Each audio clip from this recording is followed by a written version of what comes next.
Hello everyone, and welcome back to another episode of Kickin Back, where today we are going to be talking about our upcoming live show, The Girls Guide to Good Sex, which is coming up in 3 weeks' time. So it's literally around the corner. Very exciting stuff. And I'm here today with Emma, who kind of gave birth to the entire project. What a what a metaphor, simile, whatever. Wow. It's about as traumatic as childbirth, I have to say. It has become our baby, like the group, like, so I mean, pretty much. So to just kind of start this off, Emma, would you mind kind of telling audiences or reminding our audiences what Girls Guide is all about, what they can expect? Sure. So The Girls Guide to Good Sex is a story anthology play where we sort of see, we're reminded what we're all consistently told about sex and relationships, and then, you know, how people revolt against that in real life. I think revolt is the right word.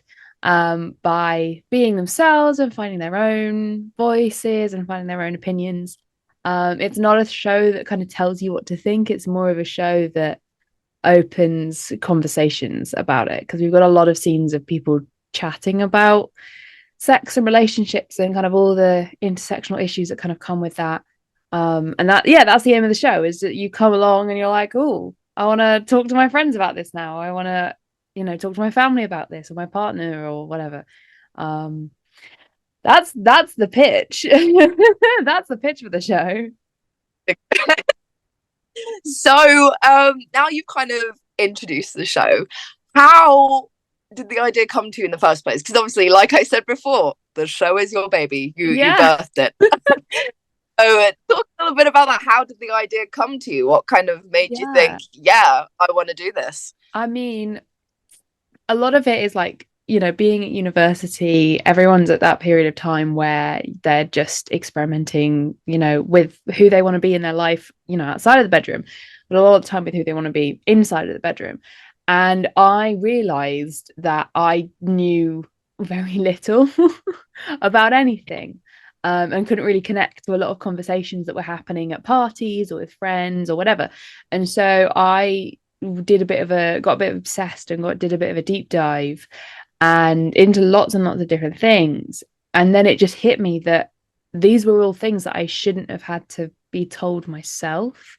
Like, these are all things that I probably should have been told in my education system, or, within just life before you reach, before you reach university, or the next stage of your life when you're kind of on your own for the first time. There were all sort of things that I felt that I'd missed out on. And I was like, well, why this is upsetting? Surely I can't be the only person. Why? And then it just sort of sprung from there. Amazing. But it's very true. I mean, kind of building on from what you were saying, like, I mean, you've already touched upon it, but why do you think this piece is so important, and why do you think it needs to be told now? I mean, you were already kind of saying that obviously we had pretty much no good sex education, so I feel like a lot of us were left in the dark. You want to kind of build on that? Why do you think? No, absolutely. Like, particularly with queer people or people who hold an opinion that differs to their friends, or who may feel like they're an outcast. Like, there is nothing for them, and there's no education sort of in media. Like, I remember particularly growing up, there was one session of queer sex education, and it was more skewed towards don't be homophobic rather than this is whatever. And it was only kind of unlocked to you. Wow. It was like an achievement in year 12 to get that.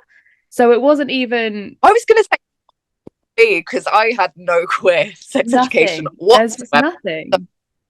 Yeah, absolutely. So it's that, and there's, I think the real reason why it feels so urgent is that it's one of those issues that nobody's talking about.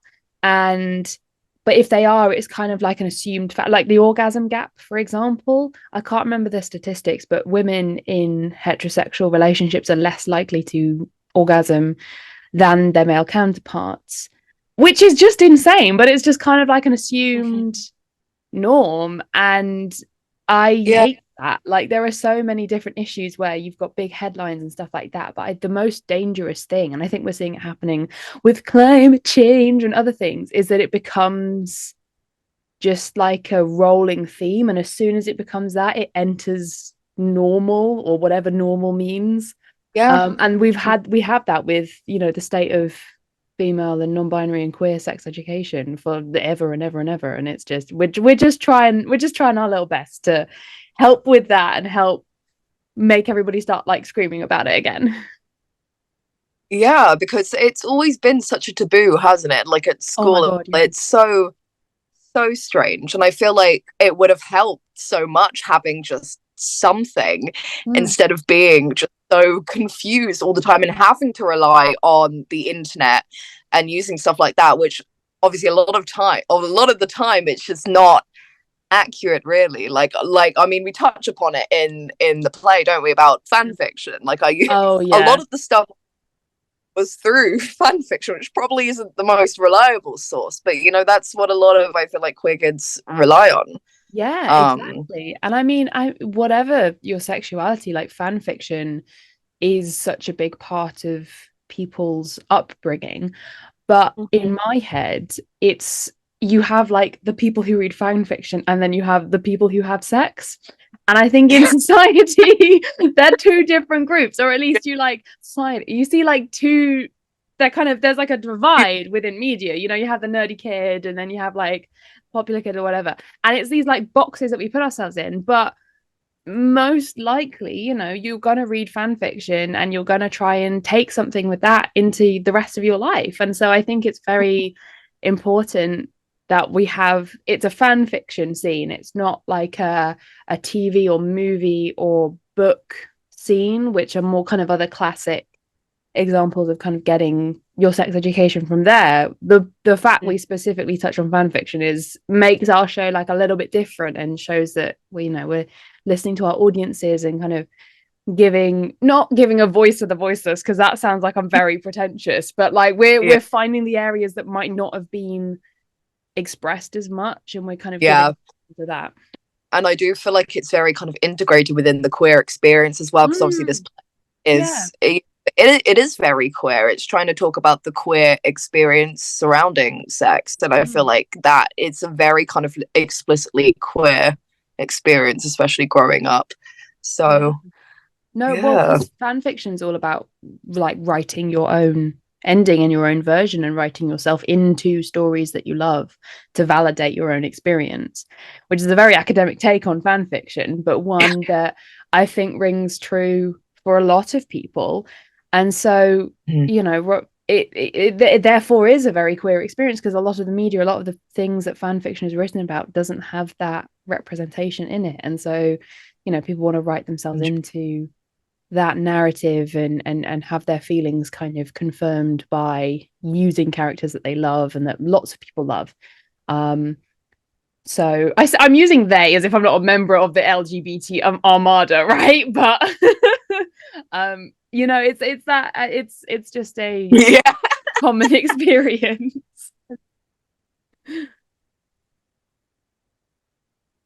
Yeah. Wow. Yeah, no, absolutely.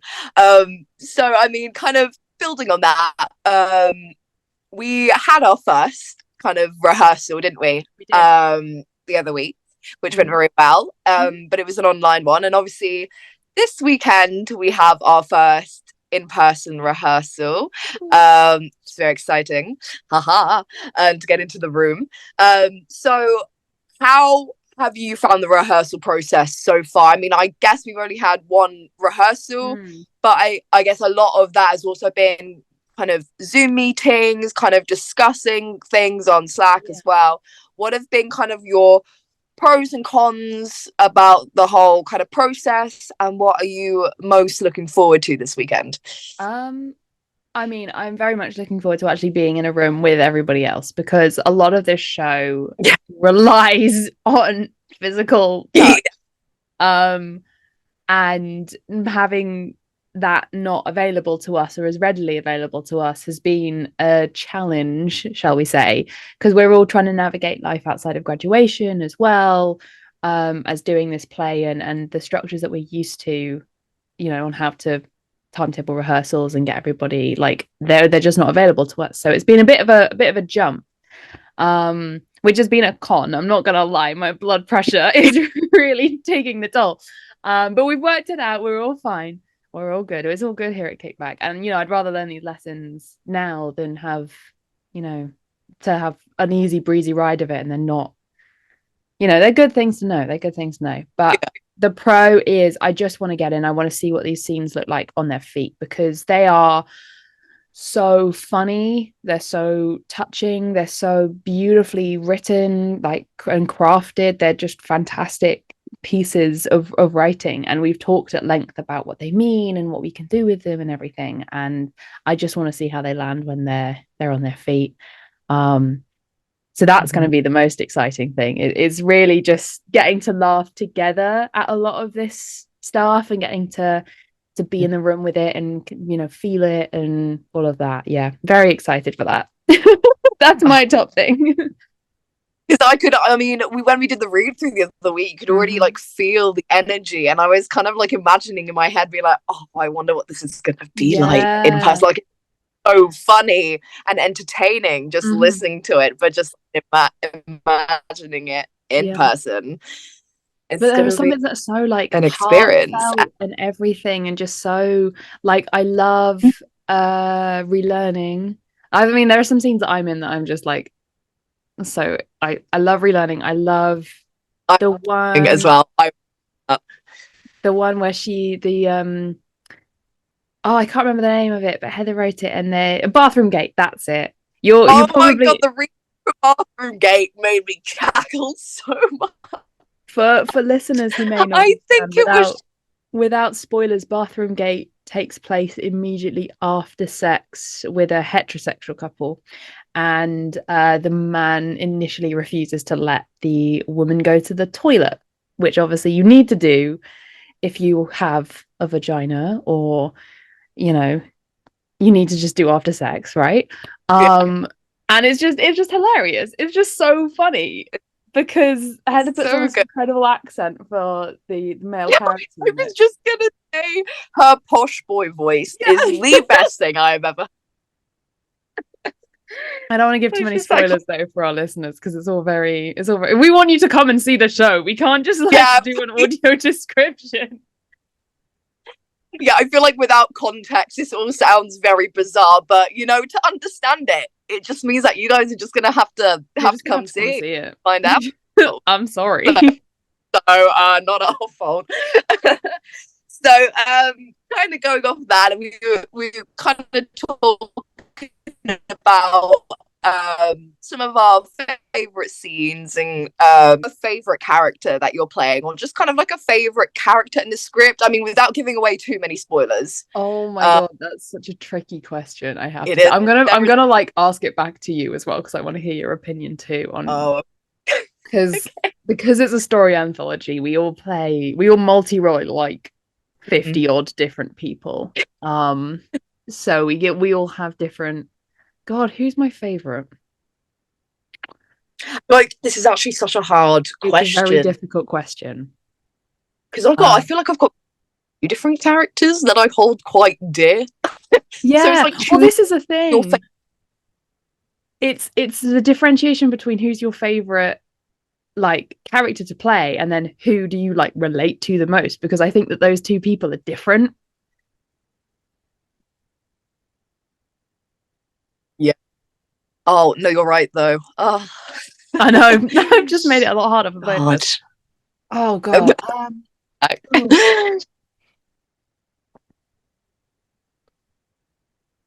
There's just the Wii channel theme going through my head right now as I'm trying to think. I'd have to say my favorite character. I like Connie. She's the woman in Bathroom Gate, and she's very strong. She's very strong-willed. She's probably a lot stronger than I am, like very kind of confident and a bit mouthy, and I love that. And she has some killer like one-liners in that I really enjoy. The character I most relate to is probably, oh god, I like Clara from Relearning. I feel like she's so she She's comes out very the shower and she faces difficult conversation essentially for context. And it's just, I mean, I wrote it, so anything I say about the writing is gonna be very much up my. I've been very like self-love, gonna praise myself a lot this podcast episode, but I don't know. I like the situation. I play it with you, don't I? We play the scene together. yeah. And I think it's gonna be a really sweet moment as well. We get to be very peaceful. But they're all great. They're all so good. What about you? What are your favorites? Oh, this is so hard. I'm. I've got to say, I mean, first one that comes to mind. I don't want to sound on my own ass, but I love Sherlock. Yeah. I just, yeah, just this. I mean, I feel like when you go back and watch Sherlock, you actually realize how much of like an asshole he is. So I think the script, you're like, yeah, this is very on brand for him, even though he's a much more kind of dramatic, like fanficky version. It's still very on brand. Yeah. He's think very well him, written. He's very well written. I want to say Sherlock. I want to say Philippa as well from Relearning. Just because of how understanding she is and how kind of like she's just so open to conversation, and kind of like willing to listen, willing to learn, and just she's very sympathetic towards Clara. And I just really admire that about her character.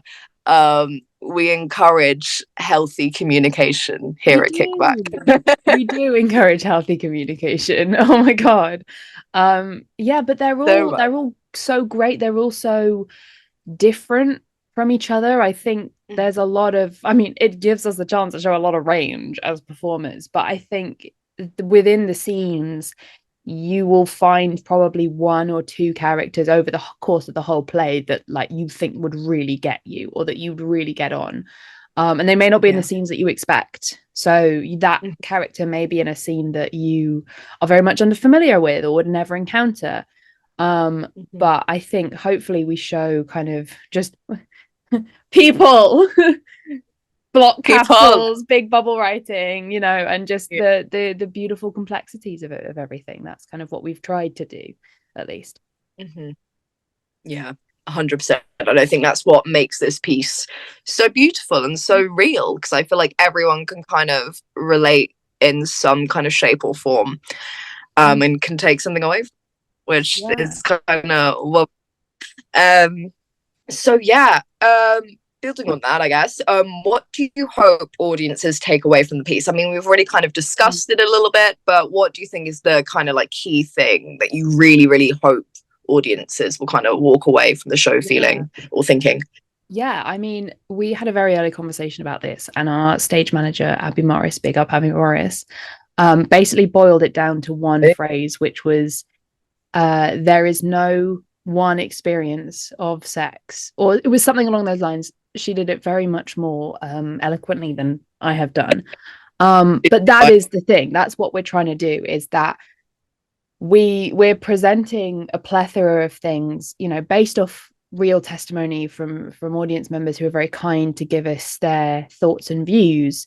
But it's not the only, like, there's 12 scenes. They're not the only 12 things that you can do. And if you hate all of them, that's great. You have an emotion there, and you have something that you know is rooted in what you want truthfully. And if you love all of them, then that's also great. Like, well done, we've represented you, and you feel, you know, you've got something, a touch point. But it's what I really want for people to do is to go away and to feel empowered to talk about what they've seen with people, whether they liked it or whether they didn't like it, you know.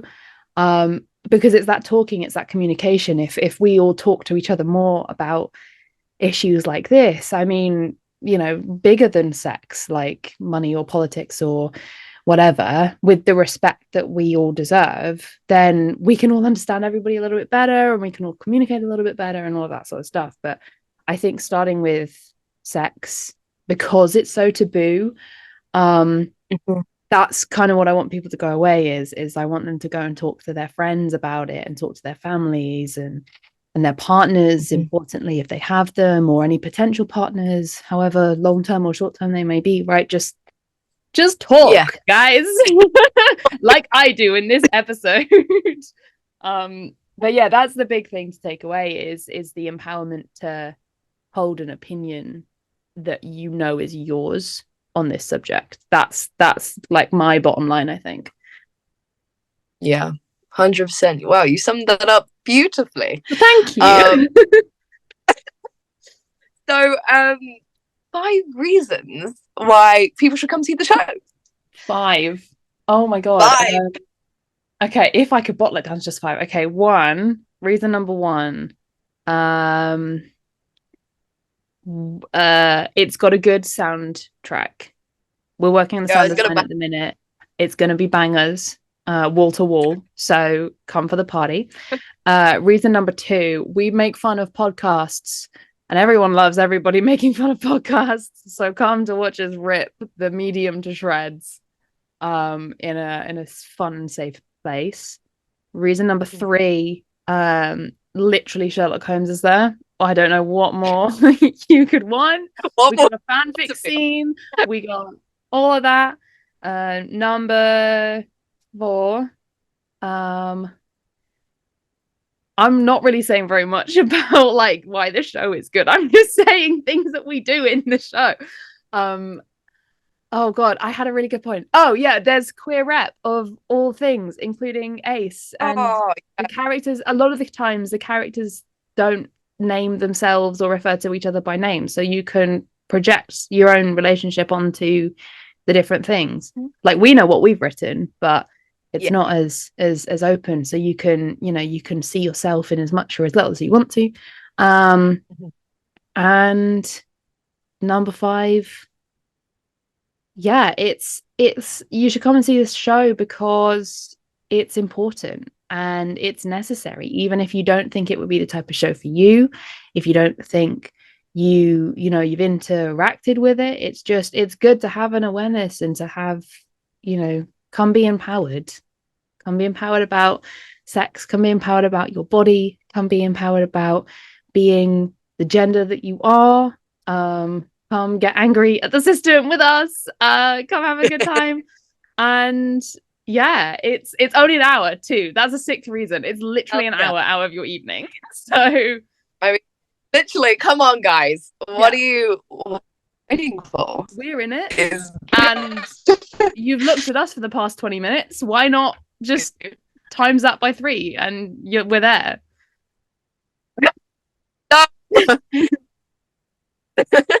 But yeah, please come see the show. We would love to see you all there.